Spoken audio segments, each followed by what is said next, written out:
യേശുക്രിസ്തുവിന്റെ ജനനം ഉദ്ഘോഷിച്ച് മലയോര പട്ടണമായ പാണത്തൂരിലും കരോൾ സംഘമിറങ്ങി. സെന്റ് മേരീസ് ചർച്ച് ഇടവകയിലെ അംഗങ്ങളാണ് ഈ അതിർത്തി ടൗണിനെ ഗാനങ്ങളും നൃത്തങ്ങളുമായി ആഘോഷത്തിൽ ആറാടിച്ചത്. This news sponsored by Bobby Chemmanur international jewellers. ആഘോഷങ്ങളുടെ മാസമാണ് ഡിസംബർ. ക്രിസ്തുമസും പുതുവത്സരവും അവധി ദിനങ്ങളുമൊക്കെയായി ജീവിതത്തിലെ ഏറ്റവും നല്ല ഓർമ്മകൾ സമ്മാനിക്കുന്ന കാലം. ഈ മാസത്തിന്റെ അവസാന വാരമാണ് നക്ഷത്രങ്ങളും അലങ്കാര ദീപങ്ങളും കരോളുമെല്ലാമായി ക്രിസ്തുമസ് തിരുവീതികളിൽ കാഴ്ചയുടെ വിസ്മയം വിരിയിക്കുന്നത്. ദൈവപുത്രന്റെ ജനനവും ജീവിതവും സമ്മാനങ്ങളും സന്തോഷങ്ങളും സാന്താക്ലോസും മഞ്ഞും ഇതിവൃത്തമാക്കിയുള്ള കരോൾ തന്നെയാണ് ക്രിസ്തുമസിലെ പ്രധാന ആകർഷണം. ഇത് അക്ഷരാർത്ഥത്തിൽ അന്വർത്ഥമാക്കുന്നതായിരുന്നു കാസർഗോഡിന്റെ കിഴക്കൻ അതിർത്തി പ്രദേശമായ പാണത്തൂരിൽ ഇത്തവണ നടന്ന കരോളും.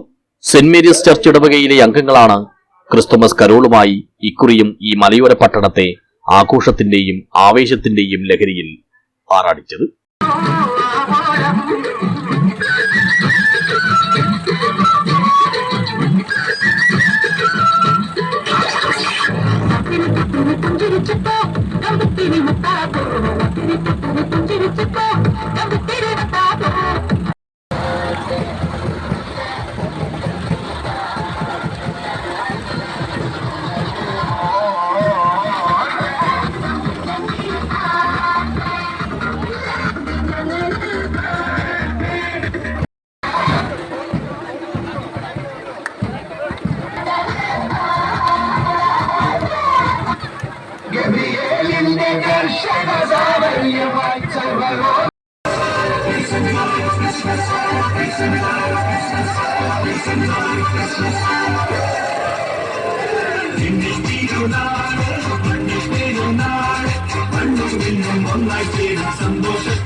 ഇരുപതടി ഉയരത്തിൽ നിർമ്മിച്ചിരിക്കുന്ന പാപ്പാഞ്ഞിയും ഇവിടുത്തെ ശ്രദ്ധേയമായ കാഴ്ചയാണ്.